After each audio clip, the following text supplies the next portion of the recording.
Télé 24 Live, votre réseau d'information.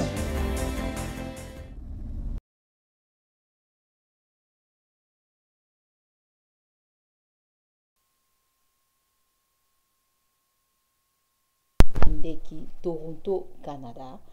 Ndenge tolobaki soki masolo akosolola ezali mpona makambo etali mboka na biso Congo tokoya mpona kobeta masolo oyo etali mboka. Tozali pe na invité na biso en ligne Alain Kindeki akoyeba na représenter ye. Mais na ba titre oyo tozali nango awa tokolobela makambo ebele. Mais avant tout ndenge nalobaki tokobanda ko rappeler toujours ba consigne pour makambo etali COVID-19 oyo biso nyonso toyebi awa biso toza na Canada. Baka emati ebele tokumda na ba 4000 et quelques 4350 lobi na monaki lelo pe baka ezomata. Alors oyo nyonso azokende libanda kobosa na kolata masque na na milieu public te saler la gel désinfectant na yo parce que jusque là ba vaccin ba bandiango nanu pour ba personnes vulnérables. Donc ozo ka bien te 37.8 vanda kendo sa teste kokende musala te ba misala o ezali ya kufungwa masiko ezali ba o ezali essentiel ba non essentiel ezali ya kokanga batu baza na confinement na Toronto et na Montréal kuna pe couvre-feu et bandi soki o respecté ba consigne o ba pesite pour makambo etali couvre-feu yeba ke okozwa amende na yo ya $6,000 donc elongo de 600 à 6,000 donc eza sévère pour na ko rappeler batu boye ba makambo ezoleka et puis botala pe info na ba chaîne mususu lelo tokolobela ba dossier ebele na titre na biso ya émission lelo tokoloba tozali na dossier ya liboso o tokolobela ezali dossier ya Pascal Nyembo et deuxième titre tokolobela nini dossier ya Edi Kapend et arrestation ya criminel au balobi Roger Lumbala au babaki nako arrêté balobi za criminel batutu botali ba info bo monaki mais tolobaki tokoleksango boete il faut tolobela nyoso wana voilà ba titre yango wana ba oyo pe bazali na posa ya ko benga okoki ko benga na numéro na biso ezali wana 001 416 877 0966 donc ce qu'on a pour ça qu'on intervenir ou intervenir c'est ça na pesi maloba et pas Alain Kindeki. Bonsoir. Oui, bonsoir bandeko balanda biso partout dans le monde. Voilà, na monde bosé belé, je pense que tout bandi un peu tardivement retard donc on va excuser biso donc ils dépendre na ba invité na biso ndenge zalaka donc lelo tozana o moko akenda sango combattant na kati ya Canada o ya sala basalaki ke combat ezala na ezala ndenge ezalaki biso soto yebi ba moko azalaki alekaki u mikolo teleka wa toyokaki mambalo baki mama pesi ba titre belé tokolobela mambo etali makambo ya este pour terminer pe mambo etali este puis tokolobela ba dossier mususu mais toko introduire rapidement à se présenter et puis tout banana na ba titre et mission na biso. Merci GV na okot ça déjà invité na biso na ligne. Allô ndeko bonsoir ici kozala kuna gigilo kusa. OK, bonsoir tout le monde, bonsoir à tous les combattants aussi. Ba compatriotes nyonso ya monde parce que bitumba oyo za na kwenye sur le monde parce que ici quand nyonso ba congolais bazali tozana ba combattants pe tozana ba compatriotes oyo ba telemela pona makambo mboka na bango na pesi bango et la komalamu na pesi bango bonne soirée, bonsoir à tous, bonne année surtout pour l'an 2021.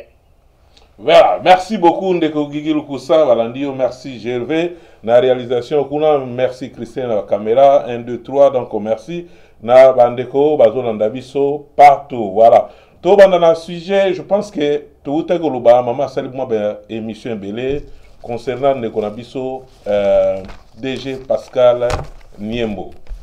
Alors pour na mettre fin te menena expliquer le parce que ba journaux na tangi presque ba journaux moi ebelé na FC bino mbalé les kaki to ça tout côté na contact na famille to e ba réellement qu'est-ce qui s'est passé pour ndeko na biso lelo ba interprétation comme ebelé ba journaux pour ebelé interpréter makambu ebelé. Alors na mboka na biso ndenge zalaka oyo ka sauter le boso ndi azalaka na moi raison mais lelo na kamwe te na landa ma ba chaîne ebelé ya télévision ya Congo na ba journaux ya Congo na moni langage comment changer pour na ndeko na biso Pascal Niembo nine lekaki na expliquaki mbale lekaki liboso makamde lekaki lelo raison comme zo ngamuke muke pande ko Pascal Niembo ndeko asalaki devena 2016 asalaki na commission où ils a lutte contre la fraude où ils salamaki na côté ya Lubumbashi ndeko akangaki 22 au camion à minene où ils ont ba matière précieuse où ils ont kata na Rwanda to préciser surtout préciser et là sous le kamba bombaté parce que makambe commis déjà chocho ndeko tanga za ko sala na nini wa commission ya lutte contre la fraude akangai wa camion wana azwaki yango apesa ki wana ba autorité ya place ya Lubumbashi c'est-à-dire na douane ya Lubumbashi bazwaki ba saisir bateka ba biloko wana mbongo ekota na kesa l'état lelo yo tokomi ko mona ekomi compte à rendre comme ça na mboka na biso Congo et puis mbala liboso na zo souligner na mboka ba fundi mutu na mamba détournement na ba député ya mboka ba soko intervenir na dossier ya ndeko na biso DG général DG na biso Pascal Niembo to moni ba député belé ba intervenir pour na ndeko poste ba yebi ndeko ti ya sala na kati ya makamba commission ya makamba fraude na ndeka koma DG na mambo etali ba matière précieuse na CEC donc na centre d'expertise atikala ko lia pot de vin ndenga atikala ko mpesa ba pot de vin atikala ko sala ngote qu'est-ce qui s'est passé réellement to que rapide parce que les a invité na biso toza na ye ako expliquer pe pour mamba justice na mboka na biso ndenge ezali ko sala na ko kanga ndeko akanga ki bota bolanda bien bandeko bolanda biso na banda ko na ba na babiloko ndeko akanga ki esalaki polémique bato ba fraudeur oyo ba yibaki ba biloko wana pona kokata ngo na ngambo ba sepela te ndenge ndeko akangaki biloko wana ba zeliti ngonga esila eleka tant comme le na régime asika ba ke ko sala ndenge ba mesana ko falsifier ba dossier bato balanda dossier le kagite na bilili bozomo na ndeko da biso DG ye wana Pascal Niembo ou asala na centre d'expertise d'évaluation et de certification de substances précieuses et semi-précieuses na mboka na biso RDC wana bilongo ye ibaka na bamboka boyebi yango ndeko asala ndenge kanga biloko wana lelo ekomi compte à rendre ba réseau ekomi le cas parce que dans na souligner ndeko asala mona biloko ya ba évaluation ou même na biloko etali ya ba fraude wana sala ngo depuis Laurent Désiré Kabila ayi ko sala ngo na ndeko Kabila nde ayi ko sala ngo su lelo mais lelo ekomi lokola ba compte à rendre na mboka ekomi ke ndeko aba liboso ba accusation ba pesa ki ye ke ba pekisa ya bima na mboka je pense au balancer biso ba élément nyonso tu wana ke ba pesa ba interdiction ya bima na mboka or ke zaki lokuta ndeko abimaki na mboka na ba condition nyonso bato babimaka na mboka c'est-à-dire azwaki autorisation ya ministre ya mine oyo azali mokonzi na ye direct bilili yango nezo laksa abimaki wapi na aéroport ya Njili babeteli ye caché bozomona na document ye mo azolakisa a bon uniforme ndeko abimaki na bakisation bazopesa ye lelo ko akimaki mais document ezolakisa parce que toujours EDP justice a bonga la biso Congo et baka tant bezo condamné bato pe bazana belema bazali wana document ezolakisa ndeko azobima na mboka babetelaki ye caché na ye normal abimi pa sali makamuna ya kenaki na Kenya o bakenda kokutana bandeko nyonso basalaka makambo etali ba matière précieuse wana na Kenya document yango wana ndeko azongaki tango ndeko azongi babakiseli lisusu parce que totangi ba journée ebele awa kende kwa sala coopération na neveu na ye bateka ba matière précieuse à 3 millions de dollars ndeko ako liboso bazuz batuni babola sanga ba preuve nyonso tout na yoki bato batine biso ba journaux oui c'est effectivement batini ndeko na prison makala et raison batini na prison makala eza nini parce que na loi ya mboka na biso RDC soki moto sali 48 heures na parquet bakoki kobomba ye wana te ifo batinda ye na ba prison c'est-à-dire na prison makala ndenge batindaki ndeko na biso na prison ya makala pona banini pourquoi batinda na prison makala parce faute de preuve ba preuve ezalité o ba condamné ndeko ke ayibaki ke asalaki banini ba détournement ndenge balobi détournement de fonds. Qu'est-ce qu'on a constaté que bato bazo sala makamwana bakomi ko utiliser combo ya chef de l'état. C'est-à-dire que chef de l'état a lobby parce que tant basam ici 2 jours après. Il faut pas bimisaye parce que faute de preuve. Alingi ba bimisaye téléphone et les parce que to ba trafic d'influence. Ou même chef de l'état pas zoté le melango. Ba bengi ba lobby message outi na présidence ba ko libérer de côté.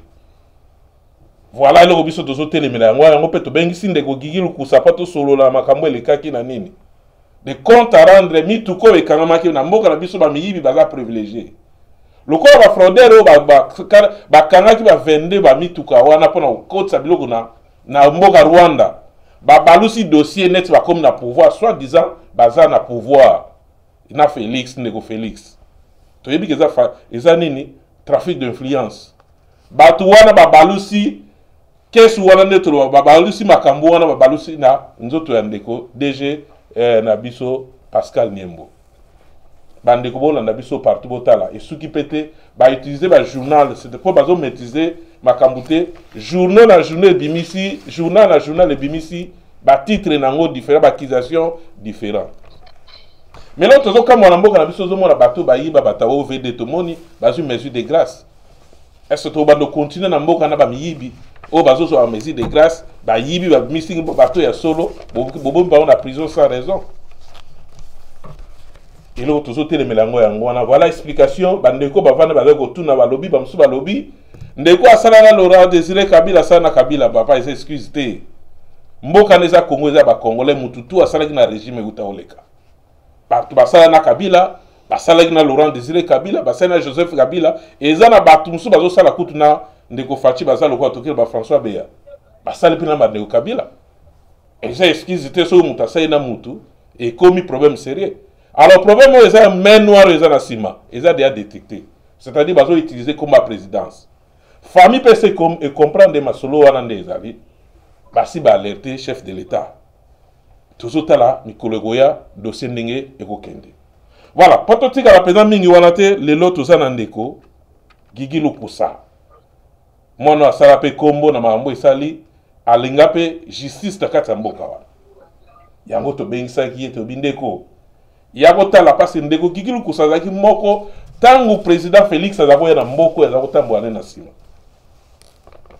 ndeto usolo anaye masolo nyoso oyezo leka na mboka na biso alo ndeko kikilu kusa olandi explication nyoso to ndeko na pesi. OK, merci. À l'écoute, je vous écoute.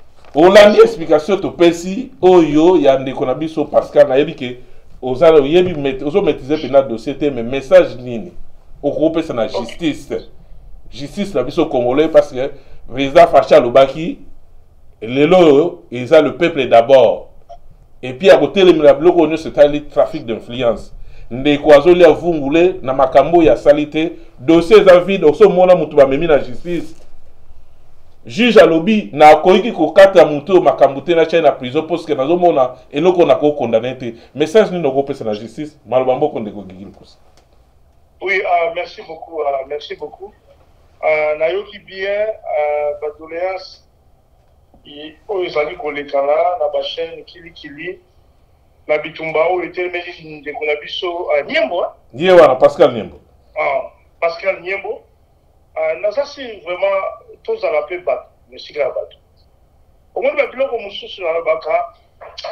Au moins biso ba tozo ba chance ya bobima boyale tsa bamboka oyo, bamboka mo international. O ba loi établie et c'est vanda. Hein? To ebindeni ba respecter droit humain.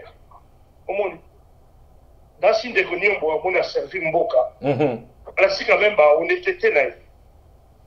Au moins bakaminyo bandeko busabiloko bazo ko yiba frauduleusement ya ba minere o bana mboka hein bazo liate ba wala libanda voilà o banjela omona na bakini mbula so ebetia ezo mema ba mama ba na bandako ki nokoka bamona ba ravin ba okufa mais mbongo wana oyo ba Rwandais parce que faut te le voir vérité bakamyo les ont kende na destination hein vers le Rwanda hein.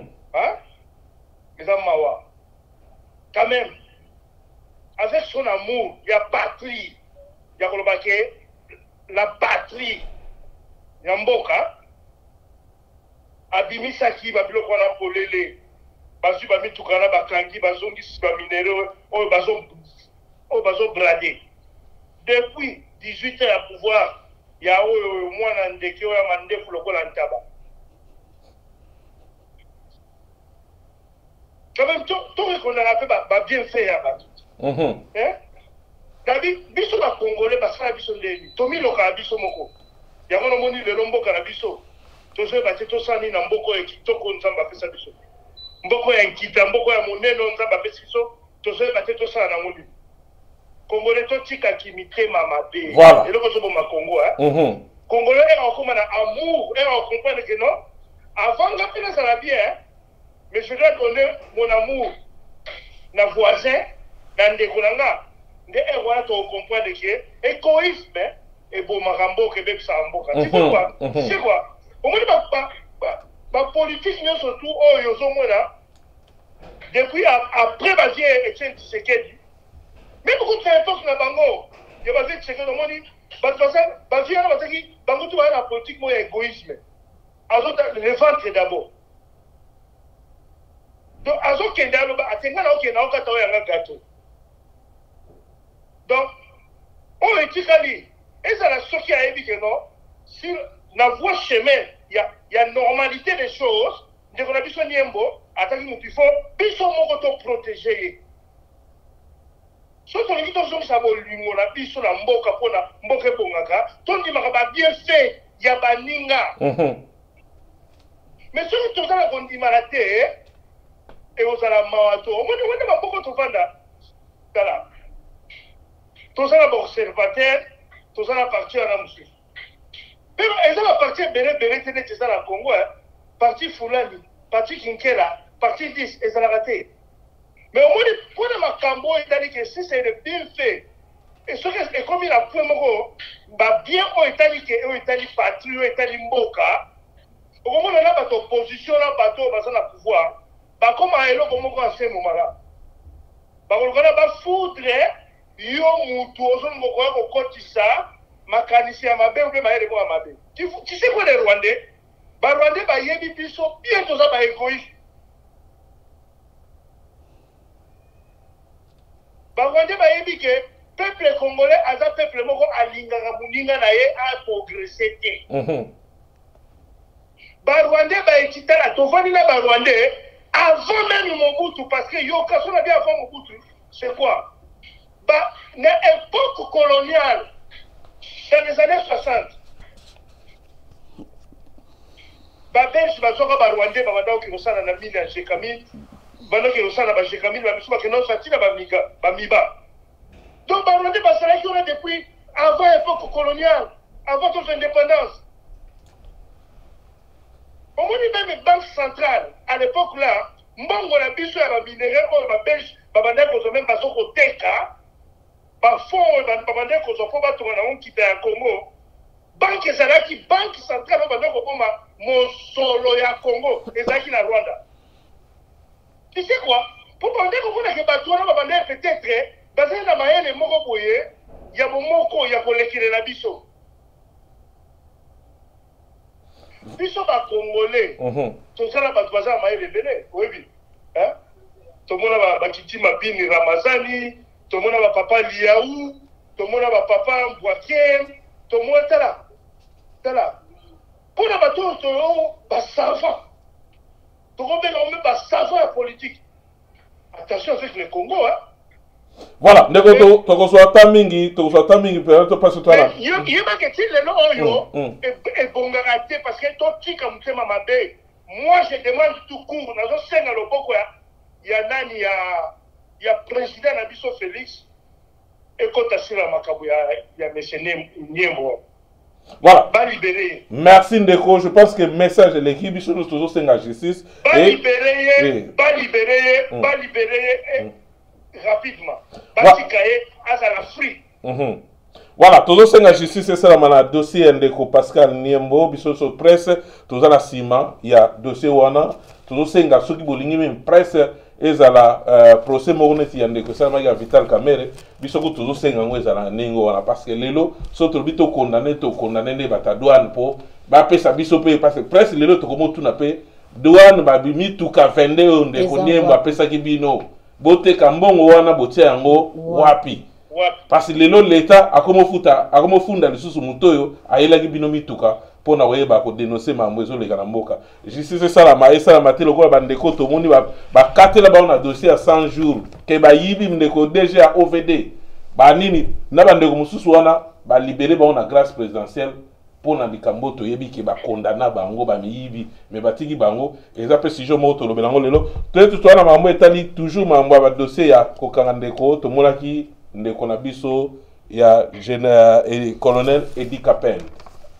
ba libéré après 20 ans il y a prison na mambo etali liwa ya kondo nde tolobaka ndeko Laurent Désiré Kabila ndeko tokomi face à l'invité impression les nini d'abord message les nini na kobima ya ndeko Edi Kapende.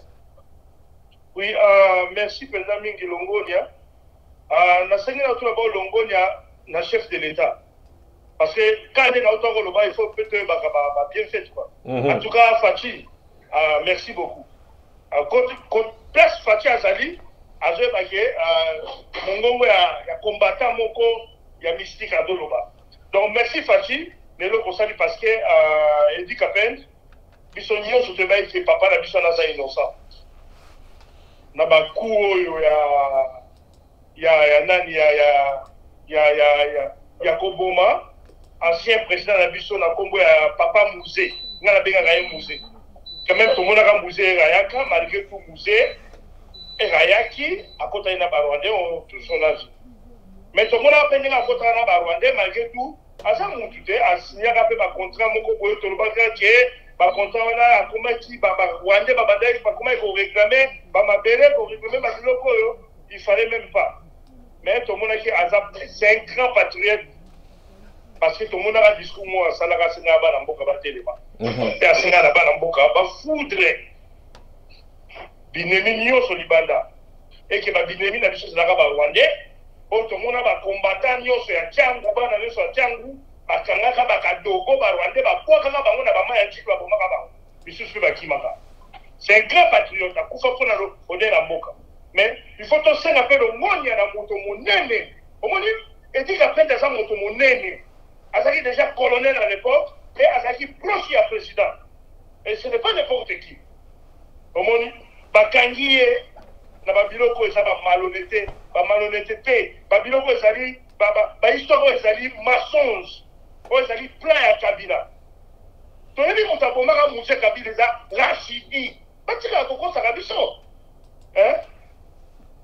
Mwana ndeke oyo et politique nambe wa alata kombo Kabila tozo bino mo bozo mona te famille ya Kabila mo bima baza ko bima bana balo barake to yebi eta saki mwana papa na biso te papa na biso nda zaki papa mo boko linae mais vraiment moto ata polisa kiyo moto azaki papa mo boko linae okomi tina niveau ki noko teka ye o cédé et pas ba occident pour ba bomanie tala to mona ki ayaki quand même na mpe pasika. Bon, moi, à l'époque où Moussa côté le pouvoir. Bon, moi, l'économie et Moussaki, un vrai nom sur un continent de pouvoir. Vous pouvez pas s'y bon, moi, quand même, vous pouvez pas s'y toutes les militaires, toutes les policiers, armés, na date effective. Le 20, bénéfice à bateau. Il y a ça qui va l'osso, ça qui va foufou. Vous avez un vie meilleur na Congo. Au moins, tous à la bisogno sur les Bokemoko. En tout cas, nous avons le Senga, merci, Mingi, na président Fachi. Que bande comme souffle le col à haute de la Awa. Baniembo, papa, beta linzaka badima. Toti la kocha bande qu'on a vu sur la passe, bateau va se faire qui boka, bakana qui va quitter un boka, les gars qui est de la Rwanda. Parce que biso tozo tika tant trop na Rwandais ba parce que les Rwandais baza partout ba vendre la biso depuis époque coloniale. Donc ba yebi façon nini to tambola ka biso ba congolais. A plus bino ba congolais. Il faut te baraquer. Ça ko ça la ini. Tala mona sende tozo la miniembwe. Oh ba soda ba kufi. Ah, et vous bandoka aux amis. Voilà, ndeko voilà tout ça.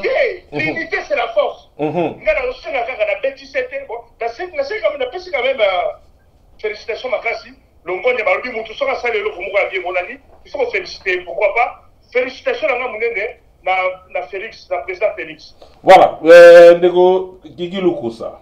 Oh, ils ont deuxième interview. Voilà, toujours la siko ma solo tout solo la game balele. Qui le monde va langage échanger moi et belé parce que ndeko Gigi Lukusa interview tout les cas qui mikolo les cas qui penza conseil oyoka conseil mutute.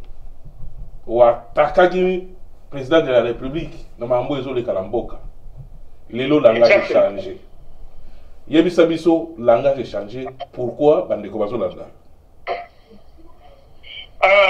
Parce que au moins moi ngai Gigilu kusa yokana asala la politique avant traité. Nasala la politique avant traité. Yomogutu talaka hein ceux qui va vendre que stop longa ngala taka ba santé. Hein? Talaka ba santé. Ba mama lemba mateba lamba kaka kikia kwa ba santé. Donc la raison la plus ba santé. On a biso ça la politique va monter. Donc ça la na mutoki na biso. Donc il y a une mentalité il faut contre la congolais hein. Même il y a besoin de l'état des droits. Et vous voyez dans mboka bolobi ka l'état des droits des peuples d'abord. Oui parce que pour ça fait un problème il y a autant qui c'est les peuples d'abord wana. Psychologiquement pas comme dans makanisi vous voyez que nous allons et nous devons travailler pour aider les Congos aussi. C'est la raté que gâteau y a ça. Mais c'est à vous, les autorités, le peuple d'abord, c'est à vous de créer des emplois. Il ne faut pas que ça soit un bon qui est un boca. N'est-ce pas la caméra va 55 millions, il va continuer la prison. Tout ça, on va la ville à Libanaï.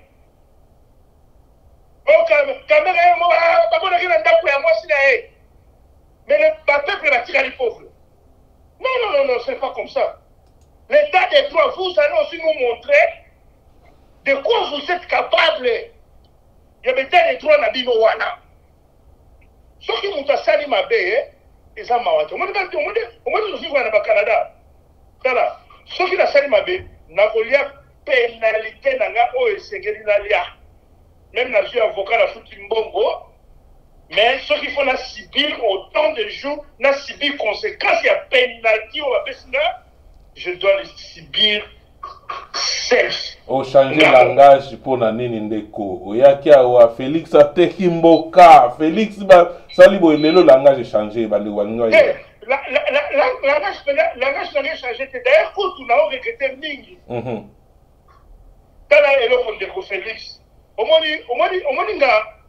Félix oyo kanga bien bandeko tout oyo bosala omoni batala omoni bandeko tout basala kati ba conseiller ba tonso badana ba France ba yebinga ngana unda pour la IDPS tala yobi ngana ba ko manga pour la IDPS nazo binemi mokili mobimba pour la IDPS gigi caméra na Montréal utabeta caméra sana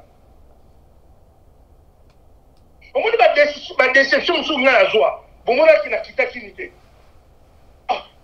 Pourtant, la président de la République, la mission, à son pouvoir, n'a pas caméra de mais Guigui va bêta caméra. En 2011, Guigui a bêta caméra.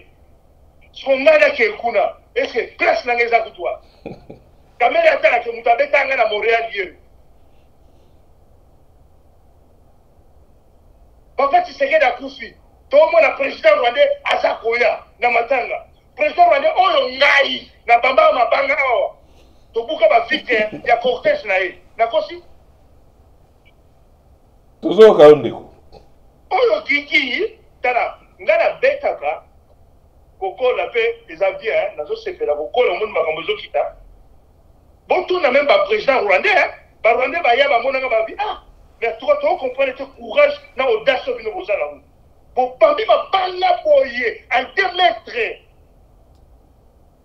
Tala, tu es millier Paul Kagame, tu sais la mot pour la Kumwana, tu sais la mot pour la Banamboka, tu sais la mot pour la risque. ya kobeta mabanga na bavoiture ya bacortège ya balanta bato wana nyonso bazalaka ta biso tokunda biso toya bagrand guerrier soko ntango bosala biloko wana retour bozela nini lelo oza membre ya UDPS retour ezalaka parce que nayebi ke bato bazosouffrir Congo ce sont des ennemis du Congo. Moi je vois que mutu wana Paul Kagame nde mutu akotaka basoda na Kivu me bandeko bauti okufa na décembre tala eza na chaîne moko soki RFI soki RFI soki ya nini ya France oti koloba bamonaki elongi ya autorité moko ya armée mpe baye komona na 13 soldats nani rwandais mais eza bato wana na baugandais na baburundais bato babomaka biso baza bana mboka te ce sont pas des Congolais. En tout cas mpona mabele ya mboka ube mpona mabele ube bankita ya mboka taba biso tozaka freka tokufa voilà totelema nano apana lelo confusion za makasi bandeko ya UDPS lelo soki bake na mboka baservir bango te bazongi bakomba combattant bakomi so bakombata contre ndeko na bango bakomi so bakombata ya ndeko na bango Félix Tshisekedi olobi bien bobunda mpona mboka tangu bozalaka bamembre ya lelo tomonaka mpe baza bamembre ya bapartir bamboka tozali soki moto akomi na président bakenda kosenga poste te mais bino soki boke na Congo bozwi te ya wana bitango bozalaka nsima ya bapoliticien congolais bozelaka nini na retour dayoka ngai nga nasela elo mote na retour tala omoninga yokana biso bien nami bapression na bino bazobima wana me bato ebele baobima wana na Congo baokende kolanda mbongo avant lelo changement kota nga aleki bato ebele naleki bango mosi bien no nga aleki bato ebele wana sokola wana apres Gigi aza sans complexe parce que Gigi c'est un guerrier sans complexe tala naka flatter te nasengaka mpe mutu mbongo te mais soki opesi nga pour ya reconnaissance ozweba ke Gigi asala mosala mpona mboka na ozwa yango merci longonia mais aucun jour omona Gigi ake na mboka mpo abondela bato wana opesanga mosala olukelanga te bafungola baporte mpona congolais nyonso si nalobi ke bafungola baporte mpona biso nyonso c'est quoi toabana poto biso nde bato ifo tomema changement na Congo douane eza trop cher bambongo yango mpe ekota na bapoche na bango aza koyiba yango batia yango mpe servir l'état te bafongola douane batia douane lokwa douane na Angola tisike na Angola douane eza rien bapeuple angolais bakomema biloko nde balingi douane c'est rien na Angola mais mpona ni douane na biso Congo eza cher batia douane équitable. Voilà. Qui t'a à 0%. Nous devons amener des choses pour aider Banamboka.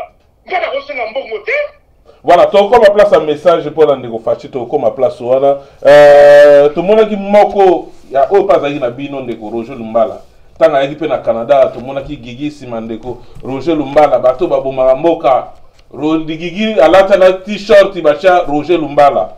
Lelo yo ndeko Roger Lumbala asimba mina mboka mupaya.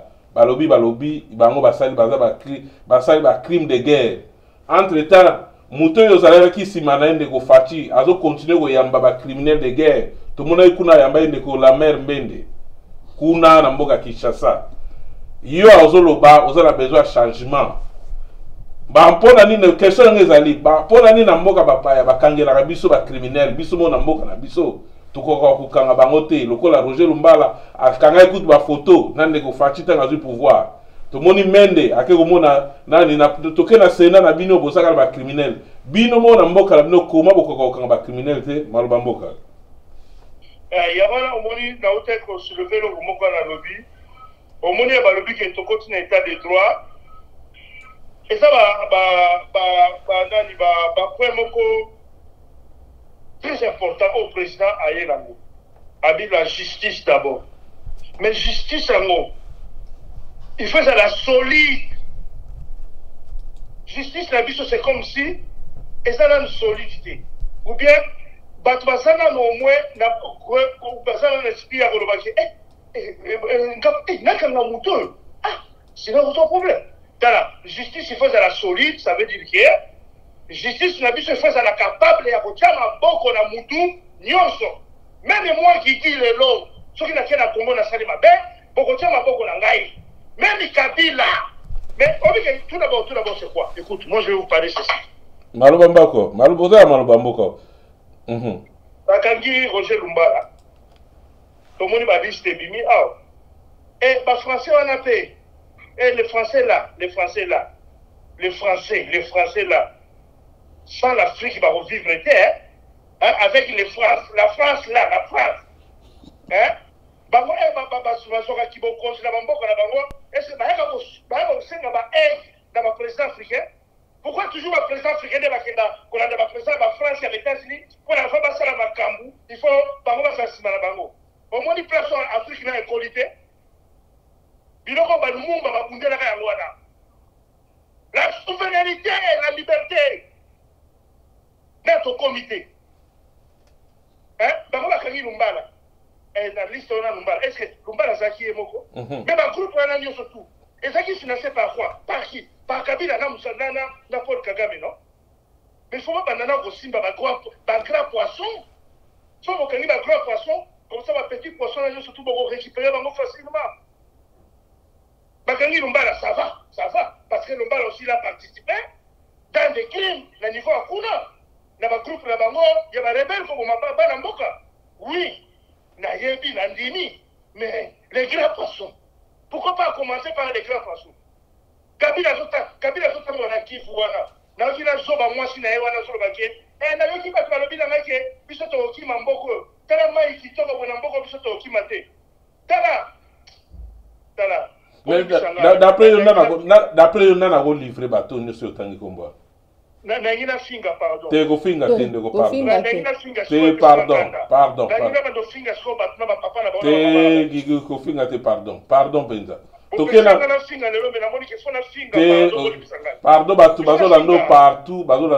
pardon, Guigui, Tolandana nous d'abord, les télé 24 notion à Mouezali, injure, pardon, Guigui, ça message, d'après on a livré bateau Yotangi, Kabila na Kalemi, criminel ou de guerre, nous sommes là pour livrer. Il y a un balobi qui il y a un gars qui a lancé le défi. Balobi qui est le président facile béton. Balobi Bongo. Maintenant, il y a un message na béton. Bétonné na ibatouana nyoso. Banda mokanga Kabila, akangama. Donc tout le monde peut sa Kabila.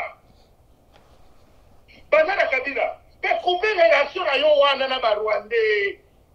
Hein? Couper les relations à le Congo n'appartient pas au Rwandais.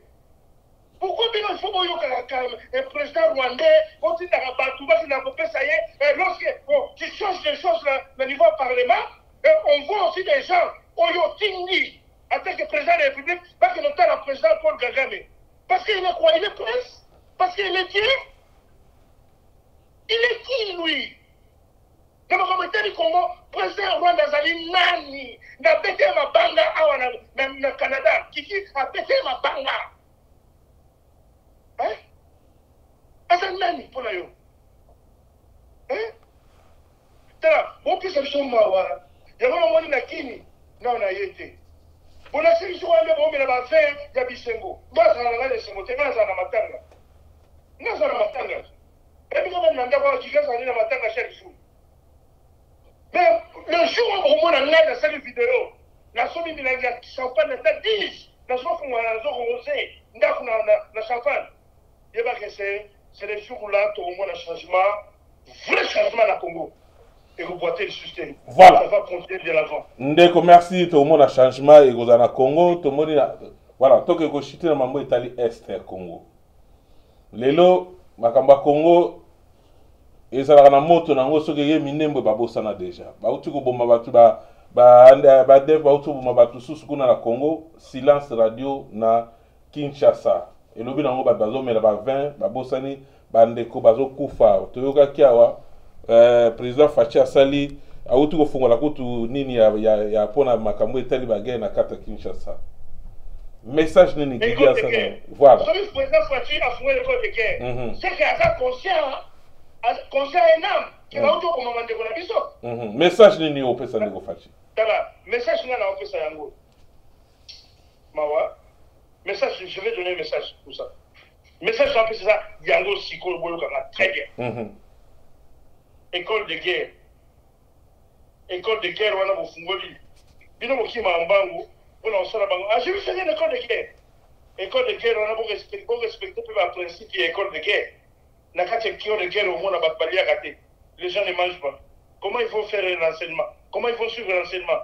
Nakate école de guerre, au moins, management de munitions. Le monde est développé.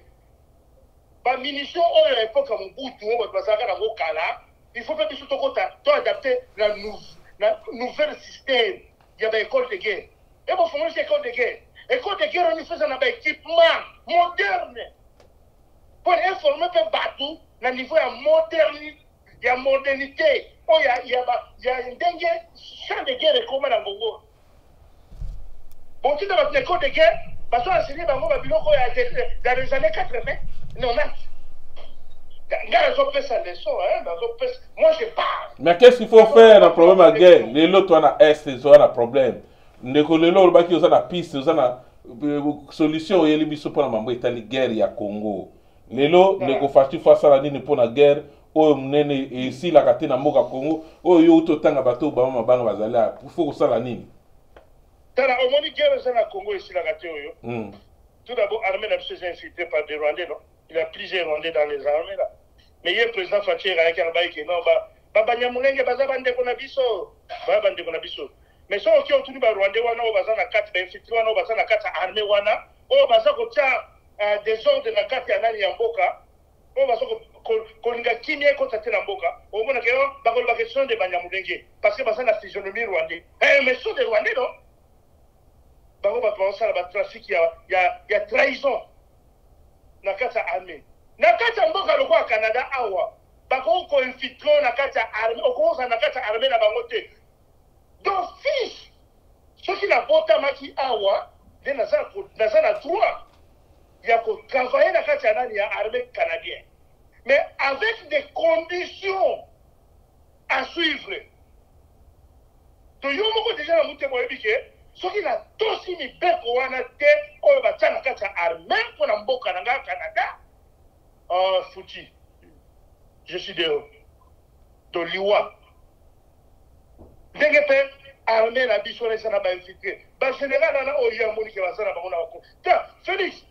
Non même ba général mususu longola na ba général wana so moi ba sala musala te.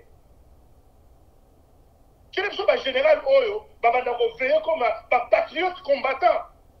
Bazana katashe de go tout ça ba toka des gens ba Mamadou Ndala tu vois vraiment obi ke toi ba toka ba Mamadou Ndala na so bazala ki le oyo et considérer l'époque il y a Fati Béton dans Rwanda wana me toi en plus la so regretté makamba soni gouvernement congolais a so sala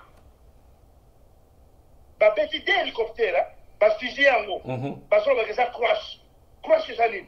Tout le monde a fait la vérité. Il ne faut pas cacher la population, l'information, il faut faire savoir à la population ce qui se passe. Parce que on fait les 31 coups là. Mais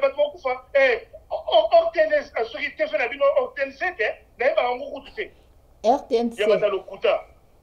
Ministre, on fait sur la télévision nationale, parce que après ça, l'information, tu prends la balle en boca.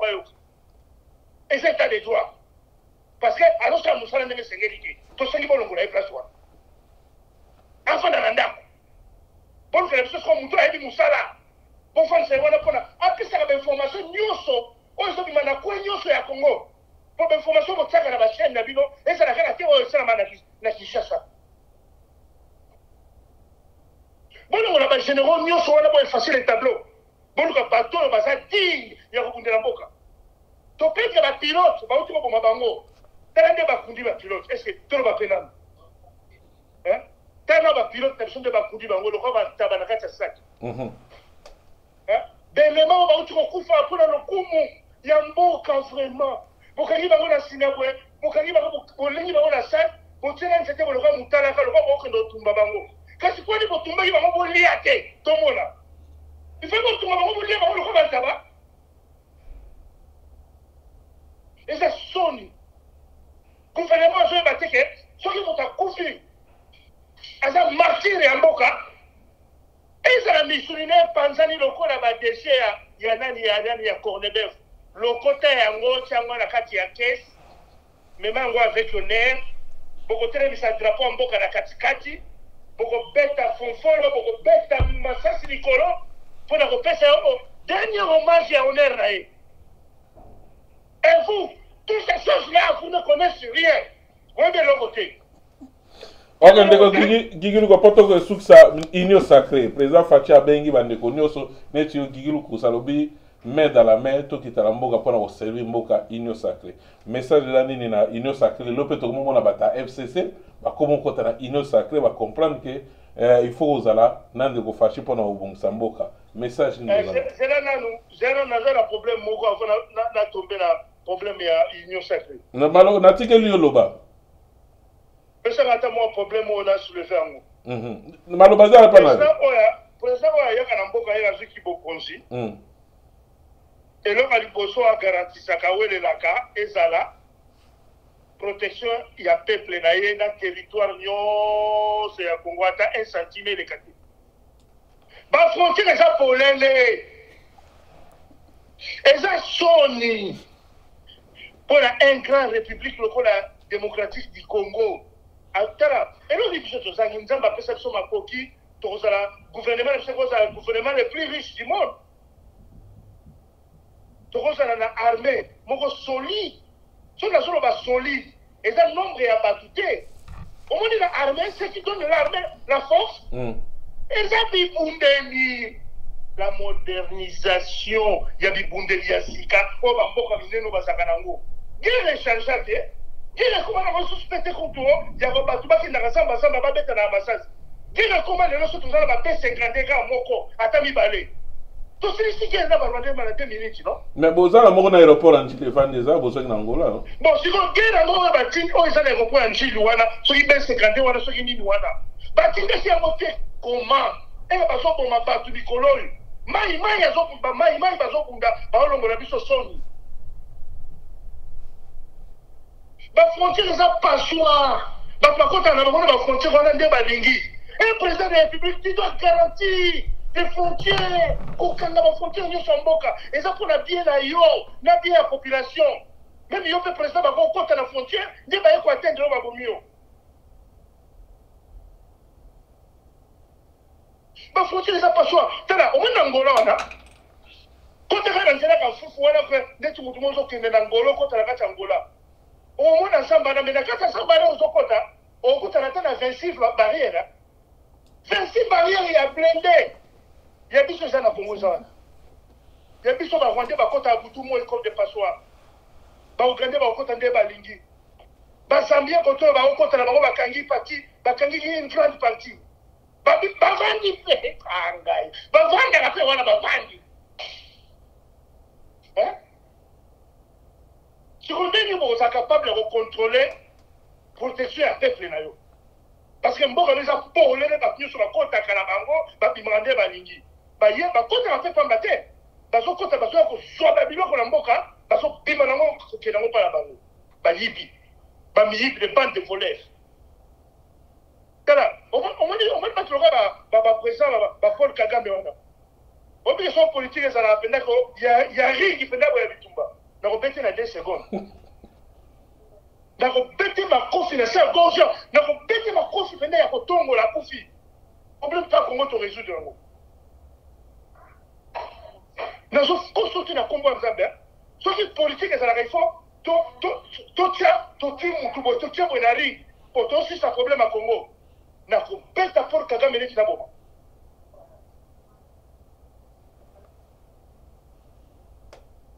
Na ko bete à tel point que na bete à kufiko na ninje na basinga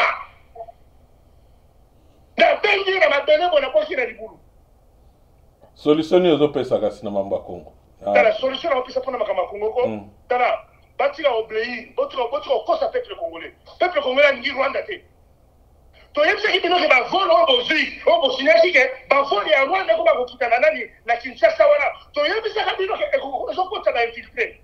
Pour moi, on est infiltré par contre la Chine. oh batamaboma batamaboma les gens vont suspendre ma vol il y a Rwanda et nous on dit que ma vol à Rwanda là il fallait que ça qui est inacceptable c'est inacceptable et tout le Rwandais les Rwandais nous aiment pas donc on a répondu vous vous croyez qu'avec les Rwandais vous allez les laisser vous toza na posa ya Rwandais qui na mboka wana les combats avec les Rwandais ça ne progressera pas si seulement avec les Rwandais toi tu as Congo avec qui décasse. Ok. Armée à l'époque Mobutu.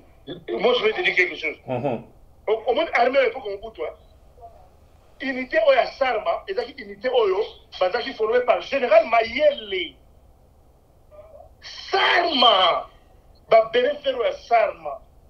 Tout ça coûte aux divisions spéciales DSP, DSP parce que DSP banane bango kolia ba fimi makumu parce que ya mbongo wa président Mobutu bafanda na bango mais batwanda kundeza ki seta ba bero rouge na Sarma c'était le général Mayele qui formait ça général Mayele azaki so akei na Tchad wana ako batine mission na Tchad na ba soldats biso Mobutu atina 2000 soldats mais baki ba sisi makamyo surtout et ça Mobutu na Tchad mais il y a un peu de solution ni na nyoso les expliquer ndekodi tapo décision nazo dani idée nazo ko pesa Félix Sikasi voilà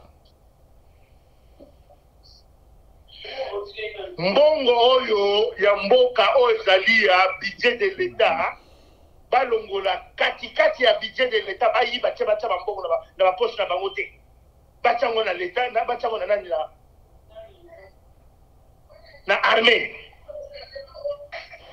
basumba bibundeli moko ya solo babibundeli moko soli hélicoptère wana eza wapi tomonaki hélicoptère epumbwe eza wapi ekende okitisa biloko ekitisa biloko ekitisa babombe ekitisa bamisile tomona barwande nde baza eza wapi donc c'est ça. Voilà, merci Ino Sacré pour tout suite ça, bande wa landa biso belé. Moi mo pona Ino Sacré pona sous ces missions sont ko la. Ino Sacré? Ah, Ino Sacré. Voilà. Toujours Ino Sacré pour l'époque à papa Etienne Tshisekedi. Ba grand Ino Sacré. Il y a un goût de caribon, il y a un goût de bakilulu. Il y a un liaou, il y a un bassa, marimba. Un grand union sacré peut vivre. Normalement, union sacré oyo à Mikolo, union sacré à Bisso oyo. Et ça, tout d'abord, il démarre bien, président Fachi Azu. En tout cas, on a des bien. Mais il y a un sikolo. Moussala oyo union sacré, il faut ça là. Il faut ça là, Moussala pour prouver la Bisso que oui, c'est vrai. Eza union sacrée parce que bana mboka basangani pona bolingo moko ya mboka ezalaka na kati ya moko then union sacrée wana yoka ba faillite na oyo mutu lokwa safu ya kantseka kene na union sacrée pona asa régime aso mandaku na bandaku na ba voiture ba pesa donc pour lui l'union sacrée ba kendaki ko soutenir un seul homme chef de l'état non akansi lokwa yesa fa kanisi na kekuna regardez le président de la République, le gars qui va dans le président de la République nous donne $200. Moi, qu'est-ce que je vais faire avec les $200? Est-ce que moi, je vais dire, j'étais parti dans le pouvoir $200. Moyibi. Na union sacrée, on a un docu au Basba, na Kabila. Bazo ya la union sacrée. Tout le monde m'amène de Malanga. Bazo ya la union sacrée, lelo. Tout le monde bateau de la union sacrée parce qu'ils ont peur à quoi? Bazan à Mobangi. Il y a un basara, bazar, il y a une stratégie, il y a un commandé, union sacrée, il y a un là-haut. Pour que progresser, même chien, même mamboua, même bateau, basara, ramabé. Pour ton c'est bon, union sacrée, qu'est-ce qu'ils vont emporter? Et bateau, mais le coup de ta union sacrée, parce qu'il y a passé, il y a un gâteau, mais parce qu'il y a des points en boucle. Il y a plusieurs exemples, il y a un bateau, ça fout. Beaucoup de gens n'ont pas union sacrée pour s'enrichir. Parce que les unions sacrées les a pour moi pour quitter en boca. Donc nous avons ça dans ma camboukou dans la union sacrée et ça n'a pour la bénéficier en boca. Oh, quel est ça la union? Ok. Les séances levées. toujours soutenir le budget et bima. Ok, nous aussi ça m'a gambouana. Ok, l'enseignant va payer. Ok, tout ça quoi, budget bima. Vous êtes là pour le peuple, travailler pour le peuple. Yo ça pour zoba nyama. Vous en êtes pour nous que nous sommes mandats pour que nous soyons badji pour appeler ça yo. Les gens ne comprennent pas. Et là on dit bah quoi ça la union sacrée. Les gens croient que baki ko arrache, baki ko mbongo pour pas s'enrichir. Dans ce web ça. Il y a vraiment l'union sacrée wana. Dans ça on doute. Merci Ndeko Guigui Lukusa. Merci encore de répondre à l'invitation. Je pense que... oui, je allé avec Ndeko Guigui. Ndeko Guigui, bon, Ndeko Lobi wana ozana doute pour la union sacrée. Si on ndenge zaboué, totikali na pour le président Fatia tikali neti na 3 ans.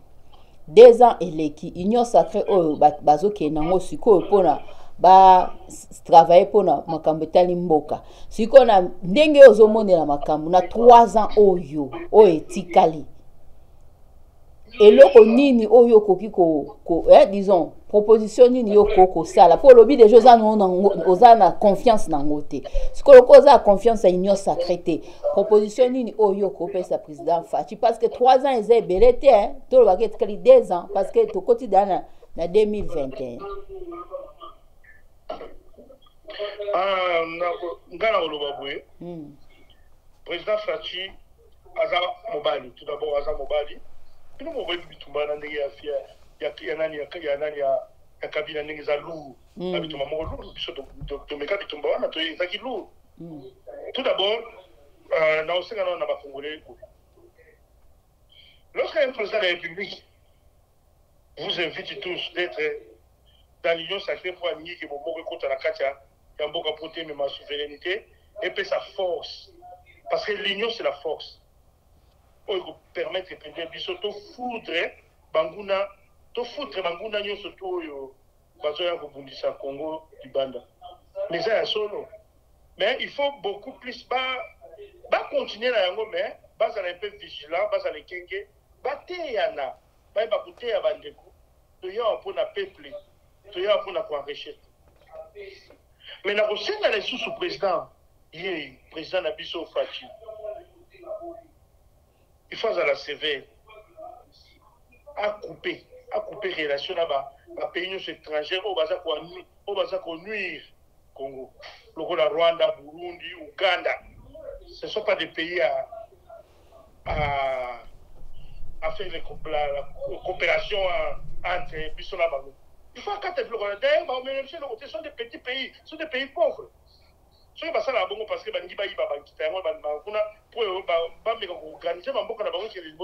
et ils profitent derrière toutes ces choses-là. Parce que ça leur porte aussi beaucoup de choses pour la base à moins financier, le gouvernement, computer aussi longtemps que les alaratés, et tu vois, il faut conscience de ça là. Félix a joué beaucoup plus dans la conscience. Félix, pour nous, à la forme. Tous ceux qui ont un problème, il y a pitié, sans pitié. Tu dis que Kabila. Tout d'abord, l'évolution du Congo, c'est quoi? Soyez pendant, on va même pas il y a bande cannabis au Congo, Félix a sali l'union sacrée. D'abord, il fait. À sali l'union sacrée. Merci, c'est bon, Dieu merci. Ne baillez pas. Même l'union sacrée, c'est ça. Avec les Bangouna, on détruit le Congo pendant 18 ans. Bakabila, là, Rwandais, il y a un peu de région, c'est là, toujours dans les mêmes forces, nous perdons notre temps pour vivre. Aussi, donc, il y a un peu de bandana, pour réussir le Congo, à garantir la frontière sur le Congo, à couper coopération entre les 3 pays, Rwanda, Burundi, Ouganda. Coopération est ici à 100%. Ce qui est monde, l'Ito et Rwandais, il y a Congo, au Qatar. Et vous allez voir. En plus, Kabila, il faut se retrouver dans ces pays. Ou bien Félix, après sa vision pendant, à la satisfaction de Gaza Mobile. Au moment où il y a justice dans le Congo, il y a justice et juger Kabila. Dès au moment où il y a Irakien, il y a président de Saddam Hussein, va pendre. tolingi ba justice ya ndenge wana omoni exemple ya justice oyo esalamaki na kati ya nani ya Irak bajuge président na bango Saddam Hussein bamoni balasi bamabe na ye nyonso après bapendre ye publiquement. Nous aussi nous voulons voir des choses comme ça quand ye Félix tokovote lisusu akozonga après 5 ans kozonga lisusu mais tolingi na tomona bajuge Kabila et tout la population, c'est la population de décider. Pour les gens, ça n'a rien. Population, va pas pendre publiquement. Voilà. À ce moment-là, merci, très bien parlé. Merci de vous mot de la fin. Tu l'excites tant que tu me repères déjà. Moi, 2 minutes pendant aussi ça. Le mot de la fin, la bande de course va dire. Malgré tout, bandit émission. Mot de la fin, malgré tout, bandit émission pendant retard par rapport à RPC émission. La bandeko, on a d'habitude lobby message ni asuka pour te clôturer mission absolument. Message na ngasuka ezabwe na ngine sala bandeko na ngani surtout. Baza ba fanatique ka pona za fanatique te. Baza pe ba fanatique pona ba action na musala oyo komona na. Totika ba divergence, nous le peuple congolais nous allons jeter tous des esprits là de divergence. Ya ko ba ngaza mu Congo, ngaza mu Luba, ngaza mu Benin, ngaza mu Ngala. Nous sommes tous un peuple. Tala est-ce que Mutabandu nde azana mukila na simane? Mulu bande azana mukila lo kwambwa. Donc le retour azana mukila te biso tout azana batu. Hein? Tout tika buzoba wana, ba divergence wana. Ça nous sépare pour rien. Et ça pour empêcher Congo de développer. Tout tika divergence. Personne n'a ça likolo ya mutu. Biso tout aux égalité. Et ça muluba azana mutu pam. Tous à égalité biso nyo surtout. Avec toutes les provinces du Congo. Nous sommes tous égalité. Batika ba bloc la divergence inutile. Ça ne nous progresse pas. Au contraire, ils ont même ma malédiction, ils ont même la destruction dans le Congo. Nous allons nous aimer avant le Congo de demain soit évolué et soit progressé et soit réussi. Donc totika tous à la bonne mon esprit est bien. Nous avons besoin de l'équipe surtout. Merci. Viva Ingeta. Merci Ndeko Gigi na présence na yo na émission na biso lelo. Merci encore en tout cas je pense c'est ça Yasukate et puis ozala na biso ceux qui sont na posa na yo na émission na biso voilà pour tout ça voilà encore tout ça na dossier ya papa na biso de DG Pascal Niembo donc le juge instructeur azwaki ba pression na part ya présidence de la République yango tozo senga ndenge ndeko facha lobaki justice faut la neutre faut justice ezala esala musala nango et puis tozo senga na ndeko ministre la mine azala pe sanctionner parce que yem tasalaki asalaki nini apesaki autorisation il y a sorti ya Pascal Niembo akende libanda mboka lelo ekomba accusation kendeko azaki na interdiction ya kobima abimi na ndenge abimi, c'est-à-dire il y a un main noir simanango parce que message de la présidence pression de la présidence kokanga batu ndeko Pascal Niembo azaka yimo utasana ndeko Kabila kosa na Kabila soki ba compétence na eza malamu bakoko reconduire yonde to mo batu mususu ba memi bango kosa na Kabila oza congolais et eza na problème o sûreté mama souverain loko moko pourquoi bana na biso bazobotama awa bazana ba nationalité canadien ba canadien bazoko accepter bango mais soko komi na Congo soko botami na Uganda oyeka na Congo pa parano badili ko botamaki ekomi dilemme munene na kati ya mboka pourquoi justice ya malamu salama ndeko fachi balobi pression ezouta na présidence bazo utiliser comme na yo pona ko nuire ba peuple congolais oyo Pascal Niembo abotama pe libana mboka te le père de mère asana congolais de naissance asala parce que ba diplôme na yesali ke ba régime wana bazwaka ya sala po mayele ya musala wana ezali bato bazana tout autour ya dossier wana ba ministre la mine na batu sous présidence de la République na bo tanga kombo parce que iko créer ba problème belé mais juge instructeur à lobby pression et outil na présidence ya monelo ko katate pour la dossier ndeko na biso Pascal Niembo yanga zu dossier atini ya mona prison ya makala ce qui justice ko salama autres soko senga l'air ne surtout et za malamu merci ndeko Gigi Lukusa merci Mama Bousse merci na batu o balanda biso merci na ebiti so ngo baksa pour la fin ko bazala pona ndengo lobby. Voilà. Il y a justice pour ba lobby ndeko giga ucho l'état des droits. État des droits, donc ce qui état des droits il faut respecter ba norme ya état des droits que ceux qui mutu asali mabe ba kangi ceux qui mutu azana na raison batiki ezate que état des droits ba msusu bazana prison ba msusu bazali banda ba msusu bozomo apenza que botali que bana ba faute bazotambola c'est ça au moins batu mingi babando ko douter même na nini ya état des droits ngo c'est ça l'autre koloba pona makambozo e karamboka po biso tout ozotala awa pa état des droits so penzo sali erreur oko kangama o sali bo donc ezate que o aza privilégié te bino nyonso boza ndenge moko yango nde biso pe tozolela na mboka eza bongo malembe sauf mo bazokotisa état des droits wana il faut ba respecter ba norme wana ke bana mboka batapa bamoni ke changement mais ce que komi bana bozomona bamsu babenga bino état des droits na bino ya poto eza différent na oya biso parce que babengaka wana moni ke ekomi nango loisir donc toza na posa penza ba respecter ba état des droits ndenge bango bazoyebisa biso ke bazo instaurer yango na Congo et ça les mandenge wana. Voilà, merci et ça la mandenge wana message, merci maman Julie na message ce qui coûte ba jugement ne se salama na Congo ba procès ne se salama la ko la net salama ki ya ndeko Vital Kamerhe et vous amalamu mingi to ba menwa o izana sima ndeko botika ndeko Pascal Niembo abima asala musala na ye po eza musala ba diplôme na ye ndezo salake asala musala na ye malamu merci bandeko balandaki na moni ndeko c'est le commando à Koti nazo c'est l'invitation passer Mulumba tuza lobby na yo na invité na biso en tout cas lobby en tout cas ming balandi biso na Londres nazo mona ti ero bazolanda biso olala batolanda biso ti na ero ba Londres je pense il y a 2h 3h du matin balanda biso kuna tukutani bongo lobby na émission na biso tokoloba na télé 24 ezalaki Alain Kindeki émission tokoloba Toronto Canada. Merci.